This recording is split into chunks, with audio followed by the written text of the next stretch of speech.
The smartest thing in your life doesn't make a sound, not a quote, not a plan, not even a thought you can hold up to the light, just a room inside you that knows before the sentences arrive. Listen, between the last word and the next, there's a space. It looks like nothing. It behaves like wisdom. We spend our days negotiating noise. Opinions, feeds, arguments, inner monologues scrolled end to end. And yet the best decisions you've ever made didn't come from winning the debate. They rose like a tide you didn't have to explain. Call it intuition. Call it the body's answer. Call it the way a flock turns without a captain. Silence isn't the absence of thinking. It's the ground that thinks in another language. Not grammar, direction, not rhetoric, orientation. Stand in a quiet room. You can hear the building breathe. Ducts settling, wood ticking, electricity humming its soft alphabet. Life speaks even when mouths don't. The same is true in you. Under the commentary, there's a weather pattern. Subtle, constant, trustworthy. It doesn't shout right or wrong.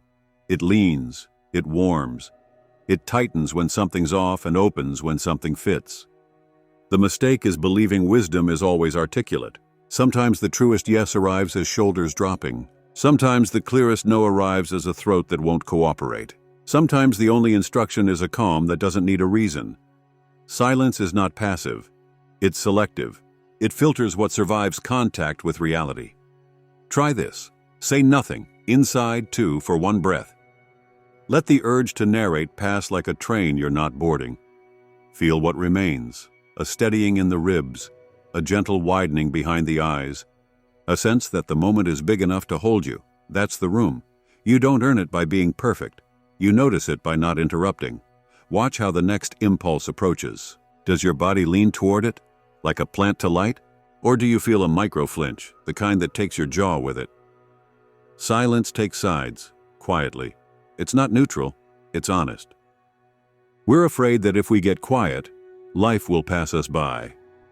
But what if quiet is how life finds us? What if clarity isn't louder thinking, but thinking that has been rinsed of urgency until only direction remains? Consider a piano note. The strike is impressive, but the truth of the note is in its decay, where the harmonics tell you what the song wants next. Silence is the decay that reveals the song. And when nothing is said, what still speaks? The body, with its immediate yes-no. The room, with its unarguable context. The field, with its way of moving you without making a speech. You don't need to muzzle your mind. You need to give it a leader. Let silence go first. Not as a performance, as permission. One breath, one unclenched jaw. 1 second of not auditioning for your own approval. Notice how much of your intelligence doesn't require a paragraph. Notice how often relief is the answer. Notice how the best next step gets obvious when you stop negotiating against it. The silence that thinks isn't mystical. It's practical. It saves time, repairs tone, and returns you to scale. Say less than you're capable of. Do the most honest small thing you can do next. Let the result confirm the guidance. And if the noise comes back, as it will, don't fight it. Outlast it. Silence isn't fragile. It's patient. It knows you'll remember where the door is. Let silence. Lead silence isn't absence. It's leadership without volume. The 4-step cadence, use anywhere, stop, soften, sense, say, stop. One breath that you don't narrate. Soften, jaw, shoulders, belly, loosen 5%. Let silence. Lead silence isn't absence. It's leadership without volume. Sense, body's yes, no, room's tone, what the moment asks. Say, the smallest true line you can live with tomorrow. Conversations, signal speech. Half-breath rule, finish listening. Half a breath, then speak. Chest first. Let words land as touch, respond from felt meaning, not rehearsed argument. One-line answer. What I can say clearly is, then one sentence. When heat rises, exhale slowly, name your weather, tight, fast, tender. Then, I need a minute, or can we clarify what matters most? Conflict, don't weaponize quiet. Silence can heal or punish. Choose the first. Repair line, I'm quiet so I can hear this, not to withdraw. Boundary line, I'm pausing, I'll re-enter at 3 p.m. with a clearer head. Decisions, the lean test. Set 2 options in front of you. Say each aloud, then be still. Which name loosens the breath, which steals it? Silence votes with physiology. Follow the loosening. Work and creation, field before forehead. Periphery, start. Hear the room, feel the seat, see the light, then begin. Cut the noise words, delete hedges, just kind of maybe, keep verbs. Line from quiet. Write the first sentence that survives 10 seconds of stillness. Email, DM, tone repair. Read your draft once in silence. If your chest tightens, shorten. If your jaw clenches, soften the verb. If nothing changes, don't send yet. Walk 1 lap in quiet. Meetings, lead with space. Open with 15 seconds of silent scanning. What outcome would feel honest? Speak last when possible. When the room spirals, ask, what is the smallest next step we actually trust? Phone and feeds, reclaim the gap. 3-beat liturgy before you open any app, hand, room, seat. Feel each for 1 second. Enter as presence, not habit. Post only what still feels true after 10 silent seconds. Grief and overwhelm, oxygen first. Silence isn't a lid, it's a window. 2 cycles. Inhale 4, hold 2, exhale 6, hold 2. Name 5 ordinary objects. Ask for help out loud. Quiet makes the ask audible. Language that obeys quiet. Fewer adjectives, stronger verbs. Questions that open. What matters most? What's the smallest honest yes/no? Replace theory with texture. Not disrespected, but stomach dropped when the deadline moved. Common misuses and repairs. Avoidance disguised as wisdom. I need space. Vanishes. Add return time. Back at 3. Ghosting, silent exit. I'm ending this here. Thank you for the time we had. Spiritual hush. Silencing feelings. I'm silent and I'm sad. Both can be true. Indecision cosplay. Endless pausing. Set a timer. Decide from the breath you're on. 3 micro rituals. Carry all day. Doorway pause. 1 breath before entering any room. Let the room include you. Reply on exhale.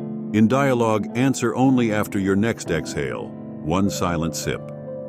First drink of the day without a single thought caption. A 60-second reset, anytime. Stand. Feel both feet. Let all sounds arrive. Call it hearing. Soften the eyes. Call it seeing. Hand on chest or table. Call it touching. Whisper. Let silence go first. Then do 1 small, honest thing. Silence won't steal your voice. It will tune it. And the world will hear the difference. How silence thinks. Silence isn't blank. It's intelligent in a way words can't imitate. Paradoxes that start to behave knowing without explaining. How silence thinks. Silence isn't blank. It's intelligent in a way words can't imitate. The truest yes often arrives as a breath that deepens. The clearest no, as a micro-flinch. The body casts a vote before the mind drafts a speech. Action without argument. When you stop negotiating with yourself, the next small, honest move becomes obvious, and surprisingly easy to do. Listening that decides. Silence doesn't stall, it sorts. It lets signal outlast noise until only what remains is worth moving on. Confidence without volume. Quiet choices don't swagger, they land. You feel the room agree. A gentle nod to the brain, reassurance, not a shrine. Predictive processing. The brain is a guesser. Silence slows the auto-caption so fresh data can update the guess. Default Mode Network, DMN. When the self-narrator cools, awe, meditation, nature, deep focus, rumination dims, clarity surfaces. Salience Network. In quiet, relevance stands out. Your system highlights what actually matters. Interoception plus exteroception. The same awareness that senses heartbeat hears birdsong. Feeling both at once widens perspective and softens urgency. Vagal tone. Unclenched exhalations signal safety. Decisions taken from a regulated body are cleaner and kinder. Neuroscience doesn't create wisdom, it just explains why quiet gives it room to speak. A 3-minute practice. Let silence go first. Setup, tens. Sit or stand. Decide to do less than you're capable of. Minute 1. Stop and soften. Close the mouth softly. Exhale longer than you inhaled. Unclench jaw, drop shoulders, loosen belly 5%. Name your weather once. Tight, fast, open, no commentary. Minute 2. Sense open attention to 3 channels. Hearing, let sounds arrive, near, far. Body. Notice the breath's depth, chest, solar plexus, ease or squeeze. Room, feel contact, feet, seat, hand on object. Now place your question or choice in this space. Say it once silently. Don't think. Watch. Does breath deepen or shrink? Does the chest open or brace? Minute 3. Say and step. Speak one sentence aloud that remains true after 5 seconds of quiet. Examples. Yes, but smaller. Not today, Thursday works. I need 10 minutes. Take one tiny step that matches the sentence, send the line, set the timer, put it on the calendar. Optional 20s. Seal, exhale fully. Whisper. Let silence lead. Common snags and gentle fixes. Avoidance disguised as wisdom, endless pausing. Set a 2 to 5 minute timer, decide from the breath you're on. Punitive quiet, using silence to punish. Add a return time, I'll re-enter at 3 p.m. Hyperanalysis, waiting for zero doubt. Look for net ease, not perfect certainty. Move one size smaller. Silence doesn't take your voice, it tunes it, until your words carry the weight of something that didn't need words to be true. When quiet speaks, silence isn't what's left when thinking fails. It's what thinking returns to when it wants to be true. You don't become mute, you become tuned. What ends softly is the compulsion to argue with yourself.